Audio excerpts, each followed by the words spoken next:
Hi, my name is Heather Brooks, and I've analyzed the social media policy at the Tatnall School. Tatnall is a private pre- to 12th grade school in Wilmington, Delaware, with about 600 students enrolled in 4 divisions. Each division has 1 or more computer labs, computers in every classroom, computers in the libraries,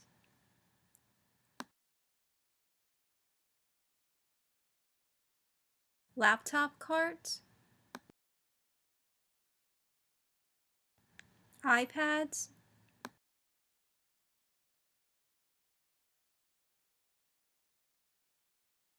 and smartboards.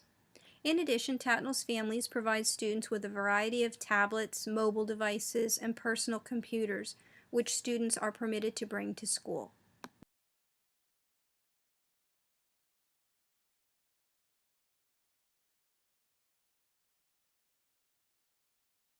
In January 2012, Dr. Peter Bookman produced a set of social media guidelines for faculty and adult personnel. These guidelines included sections on general recommendations, best practices, guidelines for authorized and general users, friending, and error management. The first issue that emerged was that Tatnall's social media guidelines did not represent an enforceable policy. One of Tatnall's strengths is that educators have freedom to create their own curricula with minimal interference from top-down policies. This mode of operation favors the value of personalism, where faculty may enact their ideal of education.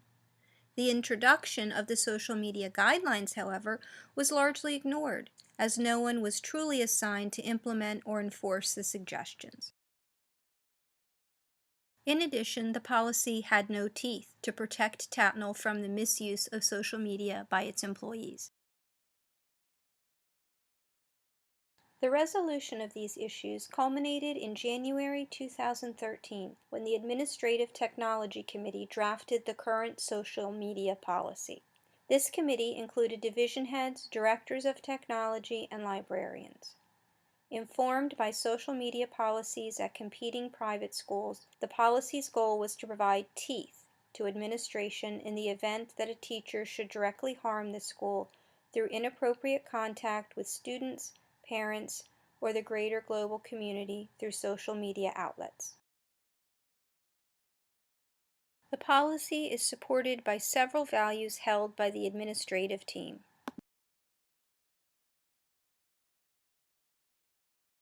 Egoistic hedonism. The policy supports administrators in conflicts with teachers who may misuse social media. Retributive justice. The policy draws a connection between actions and their consequences. Distributive justice. Adding limits to teacher use of social media was thought to offset the growing inequality of parent support that teachers who friend parents enjoyed over teachers who preferred to keep professional and personal relationships separate. Utilitarianism. The policy hoped to create boundaries for social media use while still allowing teachers some degree of independence. Since its unveiling and implementation, the social media policy has created new issues that should be addressed in the coming school year. First, the policy has no effect on relationships between parents and faculty members, so hidden agendas continue to affect other policy decisions through the use of lobbying parent friends.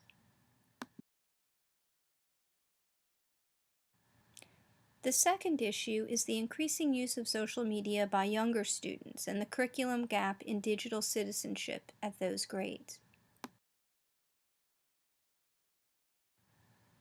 A third issue is that social media is a useful tool for high school age students, and this tool has been taken away from upper school teachers by prioritizing the utilitarian value of creating a one-size-fits-all policy for the entire school body. Lastly, social media is not being used at all by our admissions and development offices. despite the fact that research shows it is a valuable tool in those areas.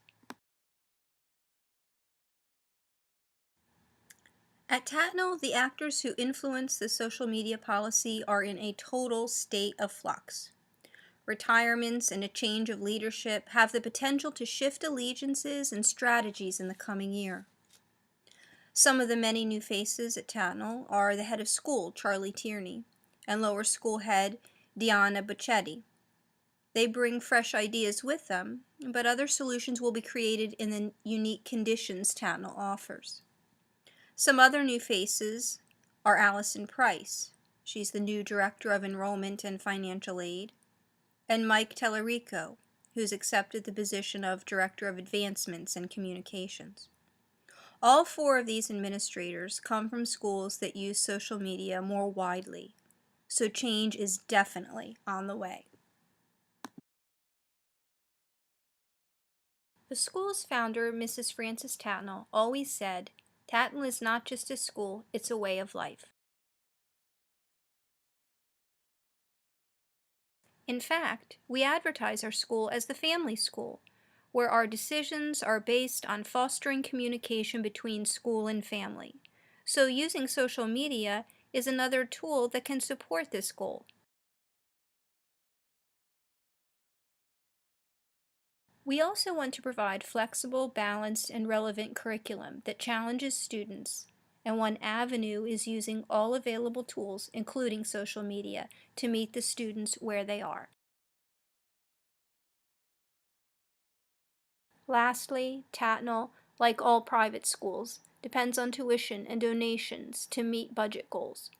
With social media's growing use in fundraising, admissions, and marketing, a social media policy that allows for growth in these areas is likely to open the door for its use in these departments at Tatnall.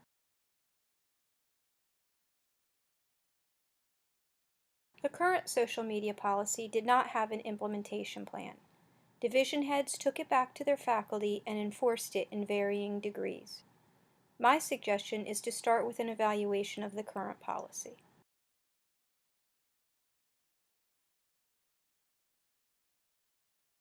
As part of this evaluation, I would want to elicit feedback from the stakeholders. This would help to create a focus for the next step, which is to create a new policy.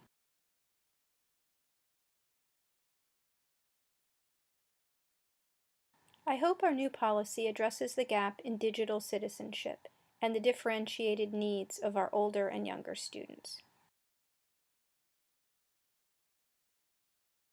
We still need a policy with teeth. We also need to encourage our teachers and students to collaborate with other teachers outside our small community. Lastly, we need professional development for our admissions and development teams, so they can tap into a new set of resources to strengthen our annual fund campaigns.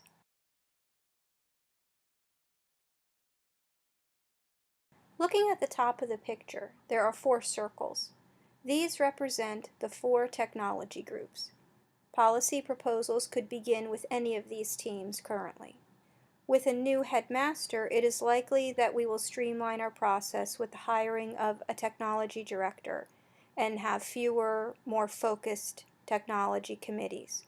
My assumption is that the technology director will have the authority and material resources to move or inhibit policy proposals in the system.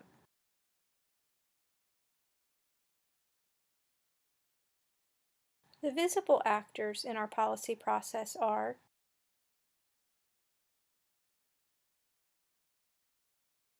our new headmaster, who has both economic dominance and legal authority, and uses material resources of money, patronage, and time. The 4 division heads, who all share the power of economic dominance and legal authority at Tatnall. Deanna, the new lower school head, in particular, has the potential to bring other changes to the power structure by changing who is placed on the technology committees. The heads have material resources, especially patronage, on their side. They also have discursive power to set agendas and mobilize bias by creating culture in their divisions.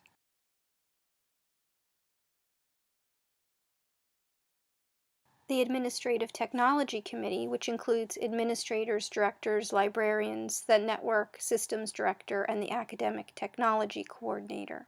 This committee is cautious, but it can be swayed by charismatic power of committee members, and the group combines many types of power resources, although one person doesn't have them all.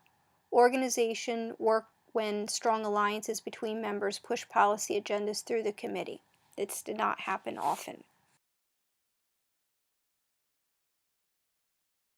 The next committee is the Technology Committee, and that has teachers, the Academic Technology Coordinator, and the Systems Network Director. This team is very technologically oriented, but it's constrained by the technology budget. The Academic Technology Coordinator has the material resource of money behind her, as well as legal authority, as she makes the technology budget decisions for the school. As a whole, the group has competent and charismatic power. They also choose the path that professional development will take, so they use socializing and persuasion. This team has the social power of numbers behind it because they represent the classroom teachers on campus. The last technology team is the AFG Technology Committee, and that includes teachers, the Academic Technology Coordinator, and the Systems Network Director. This group as a whole has legitimate authority, as the school has given them the power to act on behalf of administrators and teachers in creating a curriculum. They also operate under the powers of competence and charisma. This team has material resources to organize professional development and assessments. They have information power resources, as many of the committee members are devoted to their own professional development through conferences, workshops, and classes. There are many hidden actors in the policy process at Tatnall. Our business manager is one of the few policy actors who can stop the policy process with a veto, even when it is backed by the power of numbers, organization, and knowledge. She has the legal authority and material resources. She gives a healthy budget to the technology teams, but is generally cautious around new and trendy acquisitions. Rogue teachers usually operate outside the official channels. They are generally pro-technology, but are narrow in their scope and knowledge. They tend to disrupt the process. Sometimes they are on the cutting edge of technology use with students, but they can't see that impact on the system as a whole. The Board of Trustees is made up of 21 members. It has economic dominance and legal authority over the head of school. It uses money and patronage to engage the attention of the head of school, and it sometimes uses the Home and School Association to garner numbers. They are generally pro-technology because they include many parents. Parents in private schools use economic dominance, competent authority, charismatic authority, and all three types of persuasion: socializing, rational, and manipulative. Lastly, we have media and competing schools. The power resources used by competing schools are money, patronage, and mobilization of bias. They create bias for their schools by controlling information shared through media.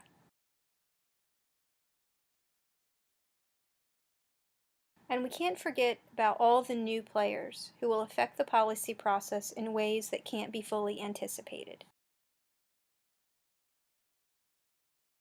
I have 3 strategies to help me engage in the social media policy process in the coming school year. First, I want to build relationships with all of the new players and strengthen my relationships with hidden policy actors.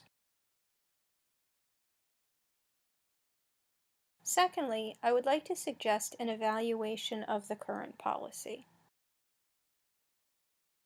And third, I would like to campaign for the enhancement of a new social media policy, one that includes an emphasis on social media in admissions and development, as well as in collaboration for teachers and students. Thank you. If you want to learn more about social media policies, here are some resources where you can get started.